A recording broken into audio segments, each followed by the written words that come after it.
And then so I do, we do, you do. With biography-driven instruction, we say, no, you have to begin with you do. The students have to do something. So then I can respond, then we can work together, and then you can work again now on your own, feeling comfortable that you have the capacity, the tools, and the skills to engage in that individual accountability.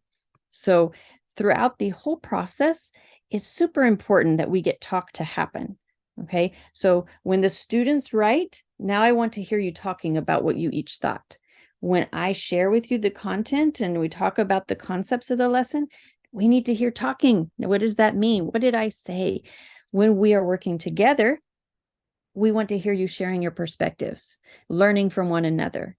And when you reach the end of the lesson and you're engaged in writing or some other type of post-instructional task, we want to hear you share that too, so we can all celebrate with you.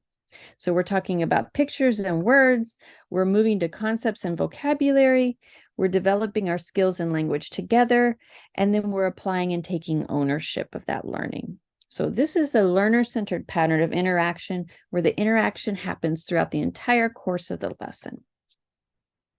As students are interacting, then our job as teachers is to have that situational awareness to know what the learners are doing. What are they saying? What are they talking about? What experiences are they connecting? So here we have first grade students, and they are also using linking language. But notice the body language of the teacher. Her positioning. She's really engaged in what the students are writing, so she can ask questions, so she can clarify what was the connection here. So it's not only providing opportunities for students to interact, that's just the first step.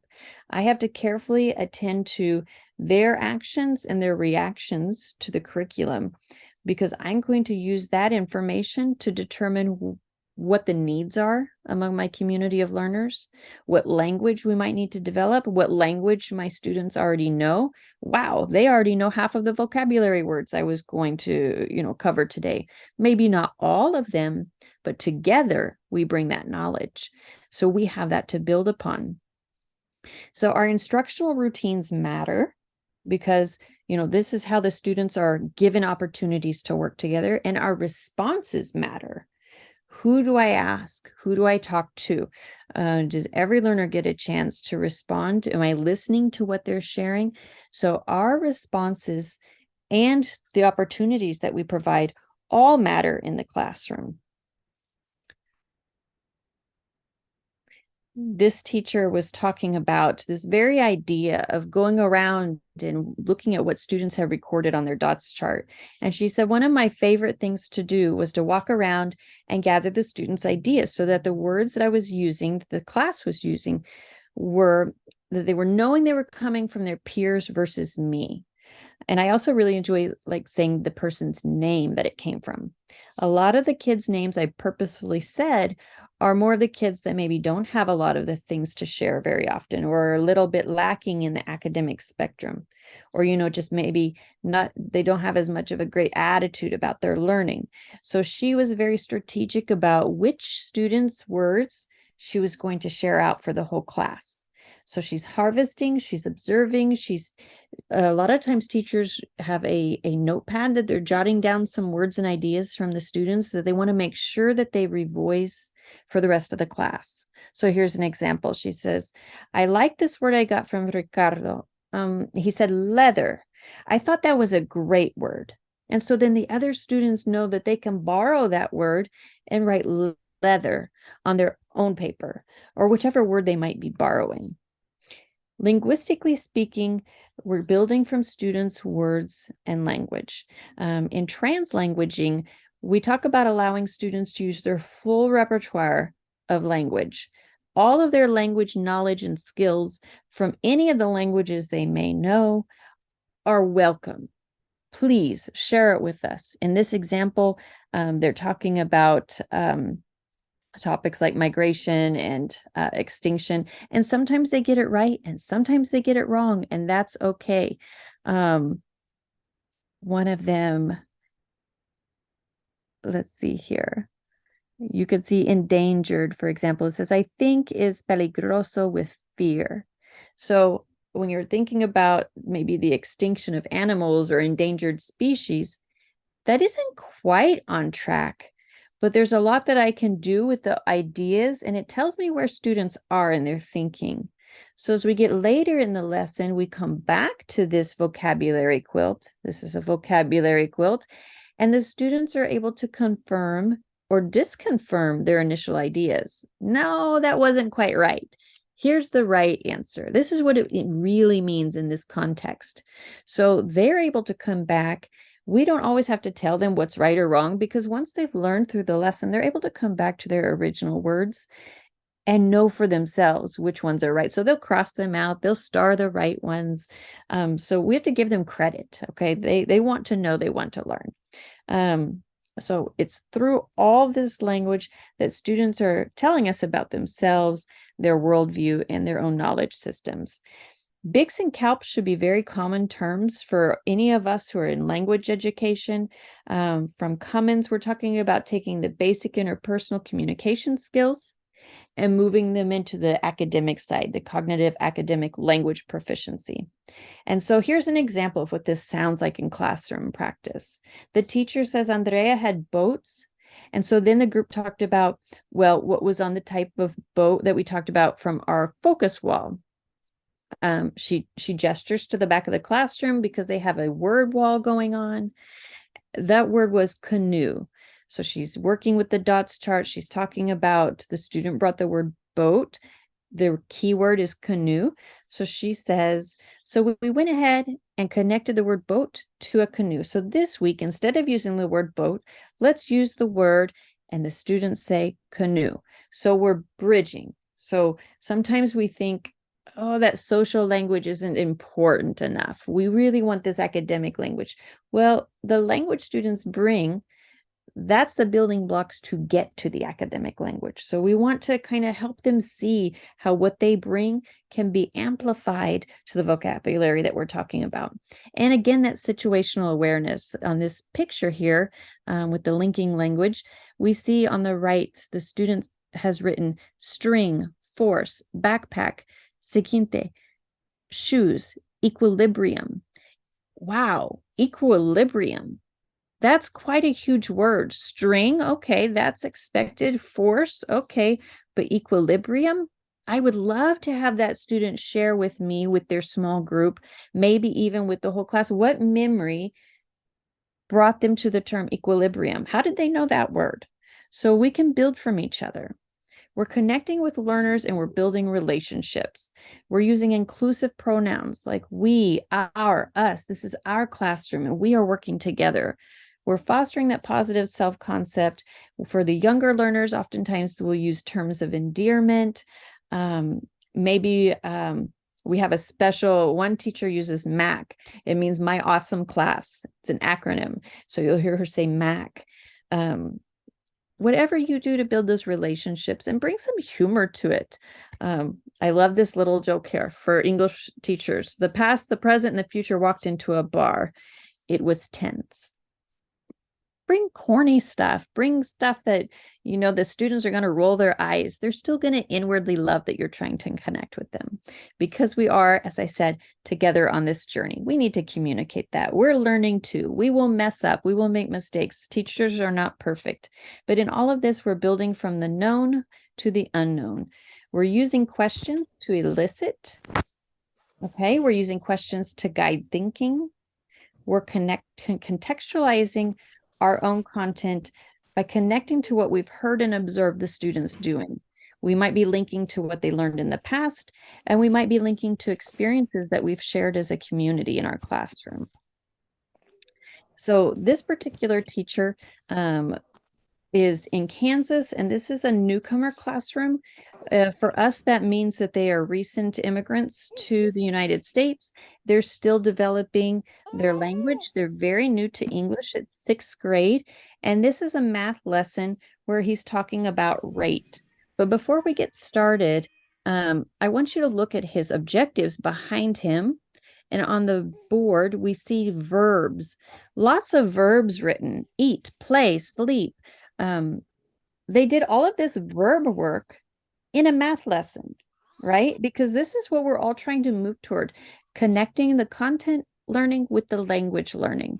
And their objective for the day, the second one says, I can describe my life using rate language and verbs. So that's what you're going to see a little bit of.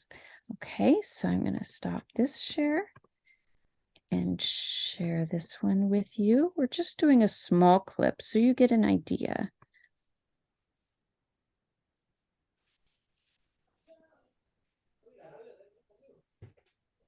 Or I play Free Fire. So if you wanted to use that example, Jan, can you turn on the lights again?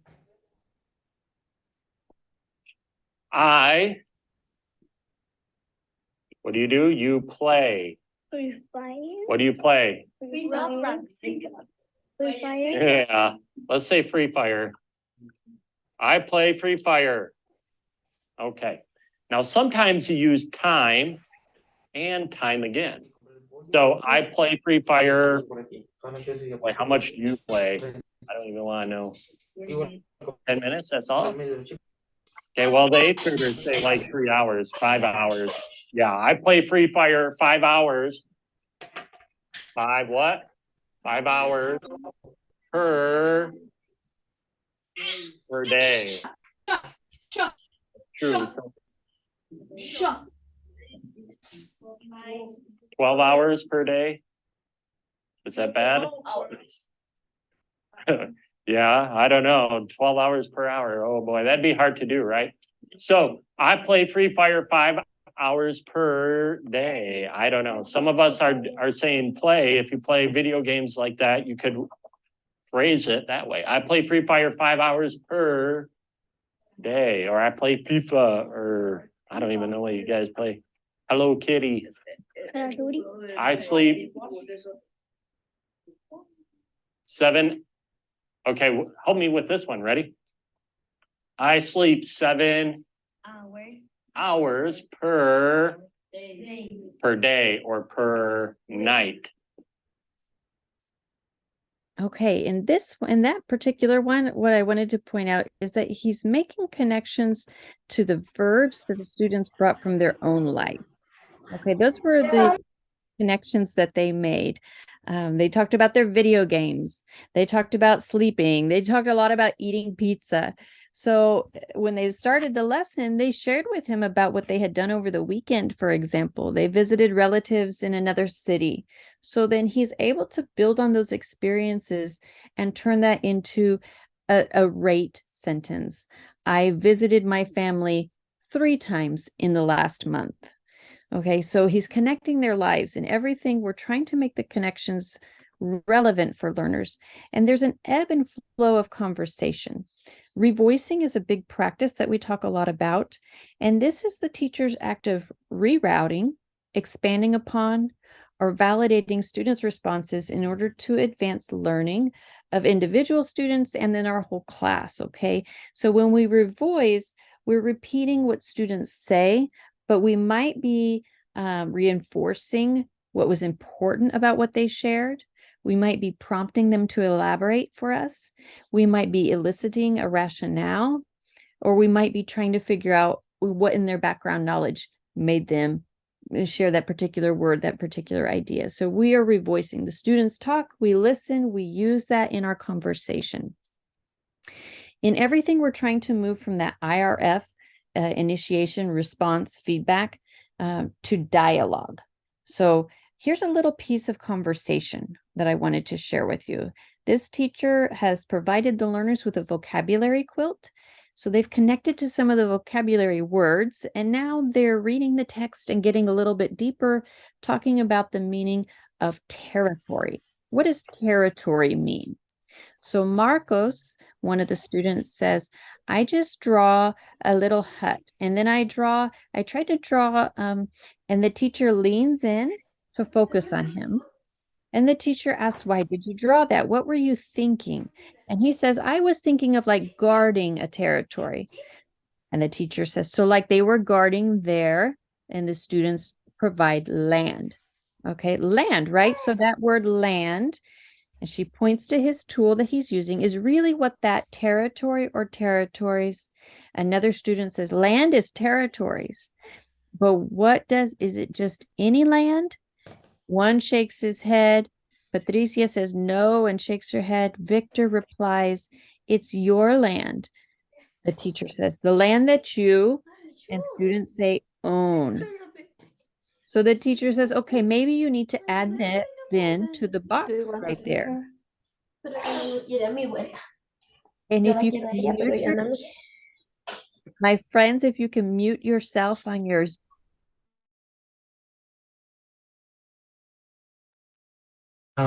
Melissa, sorry, I unmute you too. Can you unmute it, please? Yes, perfect. Okay, so the key thing in here is that as the conversation is going, the teacher is responding back and forth, back and forth. This is very interactive between the teacher and the students, and she directs them back to their tool that they're using. Maybe you need to add that then to that box there on their vocabulary quilt. It's not just any land, but it's going to be the land that you own, the land that you own. So whatever ideas the students initially had about the word territory, now they know that there's possession related to it. So here's kind of the cycle. We're activating what students know, they're sharing, they're documenting, we're connecting to the curriculum, we share, we're documenting all the time, this circular process of making connections and then connecting back to the tool. Cognitively speaking, we're fostering divergent, different ways of thinking. We don't want everybody to think the same. We want to hear the beautiful diversity of ideas because that expands all of our knowledge space. That allows us to make additional schematic connections. That allows us to grow our understanding of the concept. And we do that by providing the tools that students need to scaffold their language, to scaffold their participation, to document their thinking so they can monitor their own comprehension. And we're allowing them to think strategically then, because these are skills that they take with them as they go to increasingly higher levels of education. So if I learn to use tools to help my learning and to help my language use, then I'll continue to use them in other areas of my life. So we're leveraging the collective knowledge of the whole group. So I want to show you a piece here. This is from a second grade classroom. It is a grade level classroom with English learners. So we have some that are native English speakers. We have some that are English learners. This, again, is from the teacher who's focusing on the topic of baseball. And you see in the back there, they have a focus wall and they have a chart that the students are adding sticky notes to. Okay, so that's what they're doing here. Let me show you this little piece. All right, now it's your own individual time. So now we have a big poster. What we know about baseball.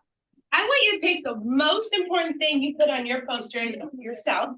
You're going to put it on a sticky note. You can put your name on if you want, but you don't have to. And we're going to collectively make a big poster of all of our knowledge, what we know about baseball. Now, I'm going to give you a hint. If you only know about baseball, a baseball, or a bat, then put that. But I really want you to kind of go outside your box a little bit. Think about the best thing that you put on your poster that you think is just, man, I know this. Okay, so think outside the box a little bit past just baseball and baseball bat. Now, if you're like I was, and you're like, man, that's really all I know about baseball is they use a baseball bat, then that's okay too. Okay, but I want us to try to think a little bit further and stretch ourselves. All right, so just give me about 30 seconds. Once you get your idea, I think that's fine.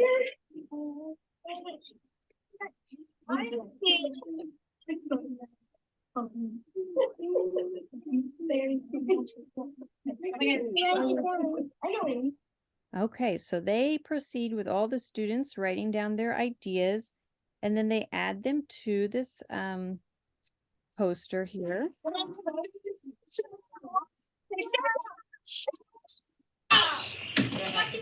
Just in time. And now I can get back out. Oh, Mac. Oh, yeah. We're gonna be on the carpet on the perimeter. So we are gonna say crisscross applesauce, spoons in your bowl. Eyes on teacher. All right, so now together, we're gonna kind of sort these into what? Like groups. Groups. So things that kind of have common threads to them. Be sure that you keep your spoons in your bowl because I'm gonna be like walking a lot, and you know that one time I almost tripped. That was really embarrassing. Chloe, so spoons in your bowl. All right, what do we see a little bit here? I see lots, couple that say home run. Home run. If you hit a home run, what does that mean? You You hit the ball out of the ball. Stadium. I really like that word better. Stadium. Okay. So just a little clip from her lesson. As you can see, she's a very dynamic teacher. And I love that she stopped and took the students' word stadium instead of using ballpark. Okay, so this is a co-teaching model. So there are two teachers. So one is kind of organizing the sticky notes, and the other teacher is trying to help them, by acting out. Sometimes we use our gestures, we use our body language, we use our verbal and nonverbal communication in our instructional conversations. So we have so many ways that we can help bring meaning to the language and to the concepts. And as students are learning, we also want to remember that our own assumptions might be restricting the learning in our classroom, because we might be making assumptions about experiences they bring. We might be making assumptions about what they're understanding. So we don't want to create boundaries for their thinking and their connecting and their creating. We want to broaden it. So for example, I have these pictures of fences here because if I chose one as a teacher to use as an example, maybe it's connected to math, maybe it's connected to social studies. But the point is that wouldn't it be better if they were able to go out into their own home, their own community area, take pictures and bring them to our class so we can see what sorts of experiences they're bringing to the learning. So it's not just through my lens. It's not through the teacher's lens the whole time. We want them to feel they have ownership over this content because we already know it. It doesn't matter if we understand it. It matters if they understand it. It matters if they've connected to it. The same thing goes for language. I love this quote. The English language is nobody's special property. It is the property of the imagination. It is the property of the language itself. Let's use language. Let's play with language. That's the only way we're going to love it and want to continue learning it. Throughout everything, our goal is to make concepts and language personal. These are connections on the left side. You see at the very top, they wrote, I connected. This young learner is talking about bats. It's a mammal. They're nocturnal. We're learning all of these echolocation, big words we're learning, but we're connecting it to little words. We're connecting it to the things that the students know, like dark and caves and day. So in everything, what do they know? In the middle picture, look at these, the astronauts. They're connecting to the picture. And then as a teacher, I'm helping them learn the words that go with that idea. Astronauts. What are astronauts? They're people who are trained to travel in a spaceship. Okay, so we first want to know what they bring, and then we build on it. Their connections can work with even the most difficult topics. Sometimes people say math is too it's universal. It's too abstract. I can't really connect to it. Well, we can. Here's a probability line, and they're coming up with things from their life or ideas that they come up with for each of these things. How likely or unlikely is it? It's unlikely that space aliens attack today. It is 100% likely that I will go to my house, that we'll do work in math, that we'll go to lunch. So see how these are all connected. We can always make connections to our lives. Academically speaking, then, these terms in red in each of the circles are really important to us. Academically, it doesn't matter where I started, I'm going to grow. My development will continue. On the sociological side, we'll be working together. And so I know that I can make progress. I'm going to be building relationships. And through my interactions with my peers, I'm going to do this. I'm going to learn. Psychologically, I know that my identity matters.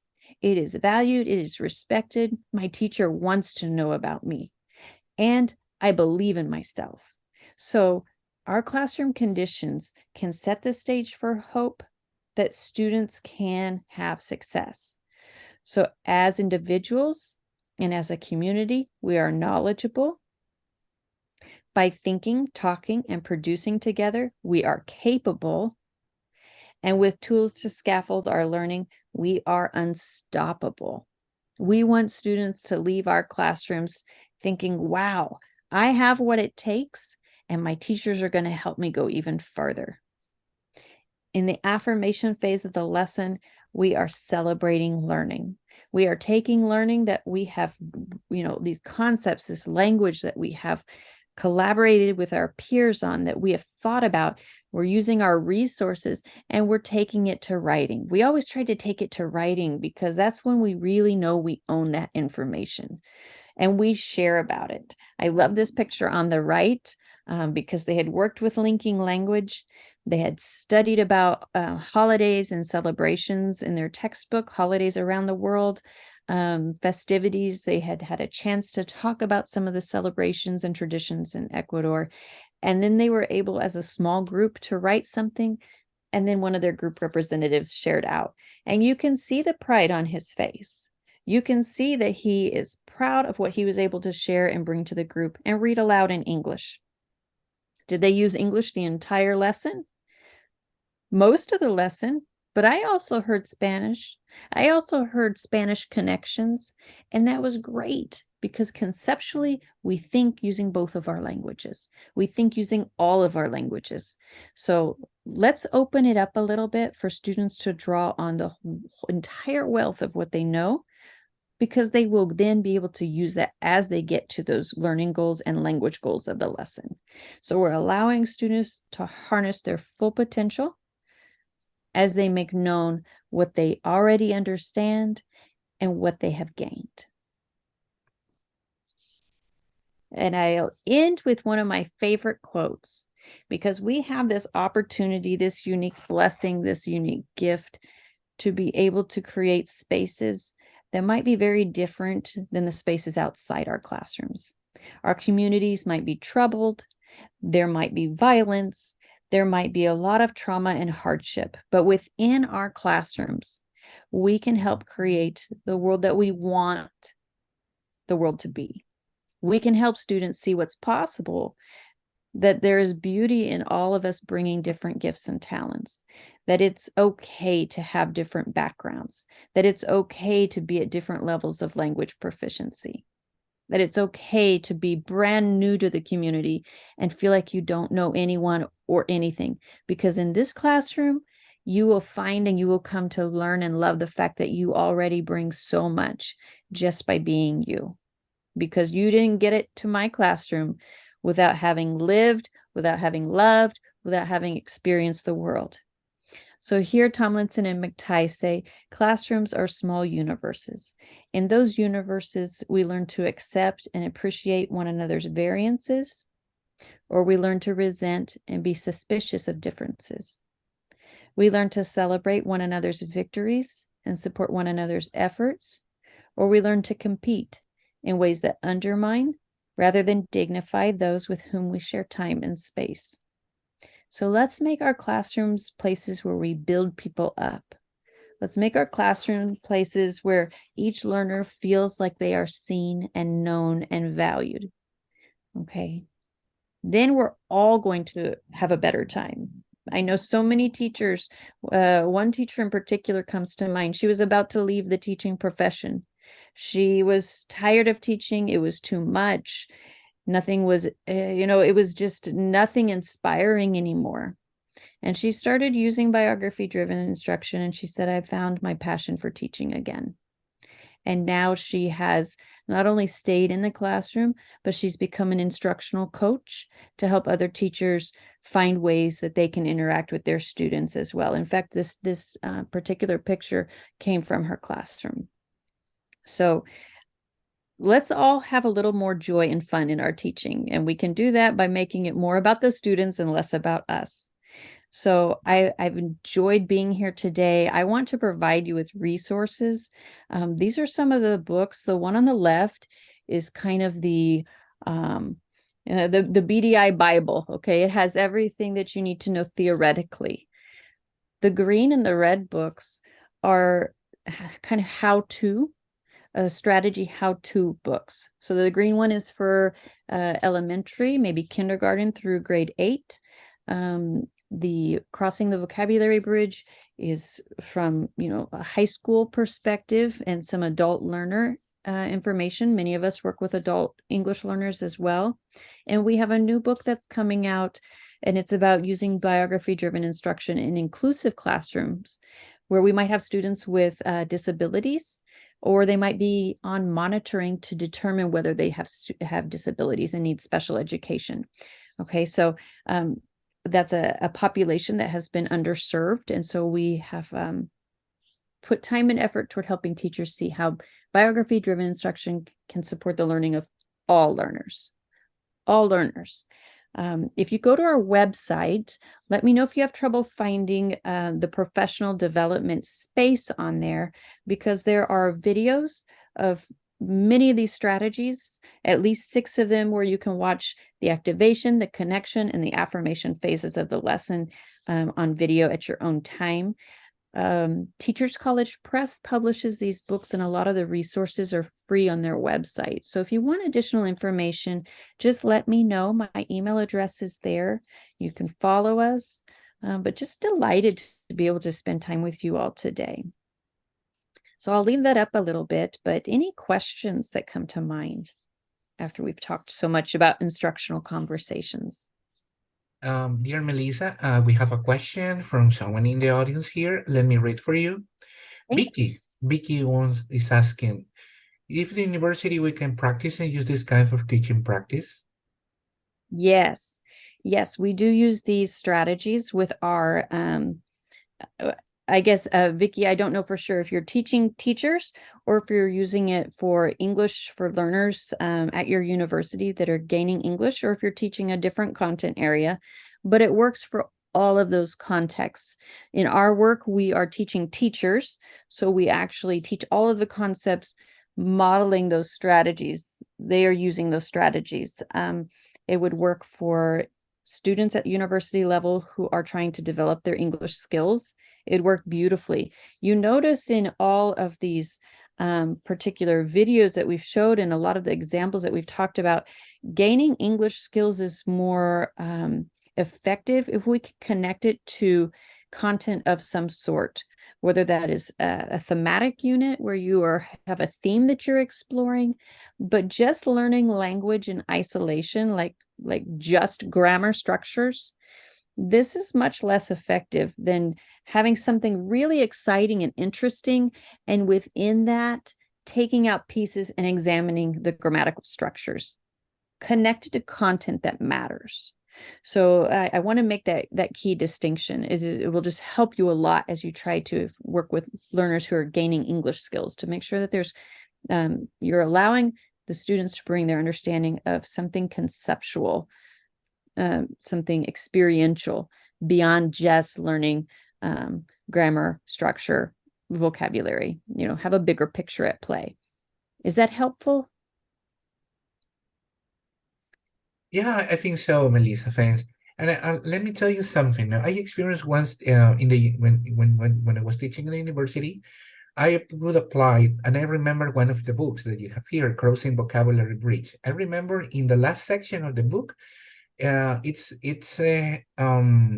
headed to young adults and adult Yeah. students. Yes, I remember the mind map, the literacy, and others, and so on. So I remember that you can adapt most of the strategies, and you come to another metacognitive level for the students in university. For example, complex reading or academic writing or something like that. It's very true. I'm glad that you bring that up, because the strategies are designed to provide learners with cognitive strategies, with metacognitive strategies, and with social affective strategies. So in all across the more than 20 strategies that are provided, you're always going to find that students have a tool that they can work with, some way to help them manipulate the information cognitively. And they will also be able to monitor and track their own learning. So that way it's not just you telling them if they're right or wrong, but they're able to metacognitively develop those skills to self-assess and self-monitor. And then you will also see that they embed opportunities for interaction. If we do not have students interact, we can't hear them talk, we can't hear them share, and it's much harder to make our teaching relevant to them. So we do ourselves a great benefit if we provide those opportunities for interaction, because it's from there that I draw the power to teach you. So I don't have to have all the examples. I don't have to think of all the community connections. Why does this matter in the world? You're going to tell me. So it makes our work as teachers a lot easier. Other questions? Thank you so much, Melissa. Dear colleagues, if you have any question, you can do it. Feel free to unmute, ask anything you like. Well, I was reading the comments, Melissa, Vicky, and another partner said that it was good, that your presentation was very good about the topic that okay, Paulina is asking. Yeah, Paulina is asking, let me read the question. What limitations could there be by applying this teaching practice? Limitations. I'm trying to think of a limitation. Something that might be challenging I'm going to speak to our own university system. Many of our classrooms have tables that you can push together. They have desks that can be moved, but some classrooms for larger groups have stadium seating. So you're kind of like in a theater almost, and you can't move them. So then I would say a limitation you have to be aware of is in that sort of context, you'll have to do more turn and talk. So pair work, partner work. Maybe you could have the students in the front turn to the students in the back and they work with those behind them. But so I would say a limitation I can think of in the university is sometimes the physical setting. But really, given the number of strategies and the way they all work, you're usually going to be dealing with lessons that have a certain number of concepts, a certain number of academic terms you're helping students learn. So from a curricular perspective, all of it works. The other limitation or some challenge maybe to keep in mind is that students may not be used to learning in this way. So if they come to the university and they have never experienced learning where their perspective really matters, you have to give it a little bit of time, because, I have to feel safe to engage with you in this way. I have to get comfortable sharing and talking and interacting and knowing that you actually care about what I have to say, because they might be coming from years and years and years of a different way of learning.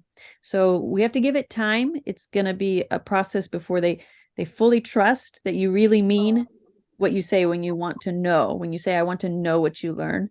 And maybe the same thing goes with using materials, hands-on materials, if they've never really had an opportunity to do that, using sticky notes, using whatever. It's usually very low cost material and it can be used with any content. Thank you, Melissa. I think you clarify that when possibly we have some limitations in the classroom. So I think it happens because some places can vary the context from Yes. area to area. Yes. Yes. Maria Elena is raising her hand. Hello, Maria Elena. Yes, Melissa, I really like this conference. I would like to say something. It would be interesting to have a permanent preparation for teacher of different levels with you. I would like. I propose that you organize maybe a program to prepare teacher for a not very expensive price. Yes, it is. we try to do some work through webinars and things like that. We've had other programs sponsored by governments. It is hard, as you might imagine, as to, with such a distance to get together in person, but we do try to explore it in as many ways as we can.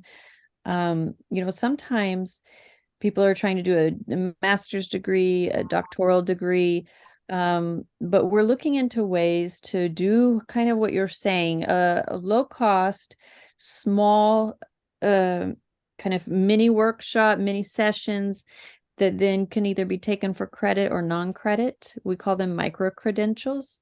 So we are trying to kind of explore those directions, because then maybe you could get a certificate at the end of doing whatever little session, and it would be less costly and less time intensive than going for an entire degree. And then we also have, rather than doing a number of courses, we have one course that covers many of the topics, and it's all about biography driven instruction. So we have one course, we have an endorsement, we have a master's program, we have a doctoral program. But I really appreciate and value what you're saying, Maria Elena, with having some additional opportunities to engage with these sorts of concepts, but in smaller chunks. Yeah, thank you so much. Yeah. Thank you so much, Maria Elena. It was a fantastic idea that you proposed. Any other comment, dear colleagues? Oh, let me read. Paulina is asking. Melissa, do you consider your scarce time is also a limitation? We're at work, there are only 40 minutes per class, 3 times a week. I do not see that as a limitation.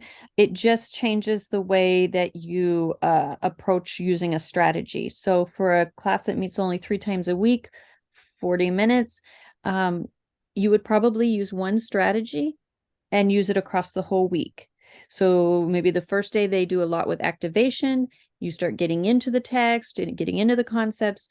The middle day of the week, they're doing a lot of connecting, a lot of higher order thinking. We still allow time to remember what we talked about and to activate a little bit more, because this process is ongoing in our brains. We are activating, we are working, we're connecting, we're building. And then the last day is where you would be, doing more of your post-instructional tasks. So they would, have opportunities to solidify their thinking and then be documenting for you in some way. Maybe it's a skit, maybe it's a group project, maybe it's writing, some way that they can demonstrate what they've learned that would allow you to observe and assess them. So it really works well. Sometimes when you have 3 days a week, you can see that progression. So I do not see it as a limitation. Sometimes it can focus the effort and keep them more tightly engaged.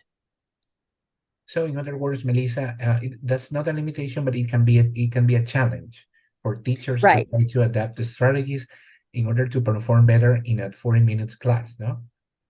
Right. The strategy is going to give you focus, and you'll be able to more quickly maximize your time, because the students will use that same tool throughout the whole week. So instead of having to kind of re-engage them from scratch and use time at the beginning of the lesson, 40 minutes is not much. So if they already have a tool that has all of their learning from the previous day collected on it, they can quickly get that out. Or maybe you have them turn it into you, so there's less chance that they lose it. So, that is already there, so that way you can start and more quickly get into the lesson on day 2 and day 3. So you actually save time. So it works pretty well that way. The one thing I want to mention too is that sometimes you will have students create work. And I know, at least when I was there in Ecuador, the teacher was the one that moved around from classroom to classroom. In the United States, the teacher stays put and the students move around. Okay, so that makes it easier for us to hang things on the wall and leave them there. So what teachers often did was just collect the posters, roll them. So it's just, one tube that you're bringing to the next room, because that work is really important because students' memories are now connected to it. Their learning is using those visuals. And so we want to be able to still have them connect to the work that they've done previously during the week. So if you are lucky enough to have a space where it's yours always, then it's super easy to put students' work all over the place, and they love it. Otherwise, find a key piece that you need that will help anchor the learning from lesson to lesson and bring that with you. Great insight. Very good, Melissa. Okay, so thank you so much for your questions, Paulina, Marilena. All right. Well, Melissa, I think that all these topics related to cultural response, biography-driven instructions, and the one that you were sharing today, so all of them are connected, and they are looking for the students' development, human, biological, academic, cognitively. So it's integral, so it's complete. So that's the idea that we teachers have to work in order to get successful. Not only the academic achievements, we have to work on different areas. So I remember Vygotsky said the son of proximal development. Other theories work on the Stephen Krashen, for example, the theory of the student have to feel comfortable in class. So the theory of the affection. So I think that all of them are integrated in this solid idea, so that the one that you are sharing with us. And well, I would say thank you so much, Melissa, for sharing in this morning your knowledge and experience. I hope you can come sooner, or the next time we can invite you to. Me too. That would just be so absolutely wonderful. It's been too long. So thank you, everyone. What a joy this has been. Thank you, Andres, for this invitation to be here today. More than a pleasure, Melissa. And to finish this, Melissa and dear partners, we're going to have a last picture, okay? So I will ask you to open your cameras, please. Maria Elena, well, I don't know, Marisol, Paulina, Rita, please, can you help us with your cameras? Because we're going to have a last picture to finish our presentation. Okay, it's okay, don't worry. Okay, dear partner. So Melissa, thank you for sharing your experience in this moment. I'm going to share to take the last picture. Thank you so much. Hello, Vicky.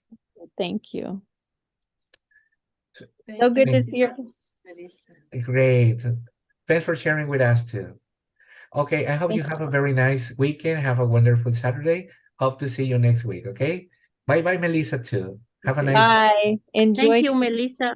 You're Thank you, welcome. Melissa, Andres, and thank you for this sharing. Absolutely. My pleasure. So wonderful to see you today. Thank you so much. It was a conference. Thank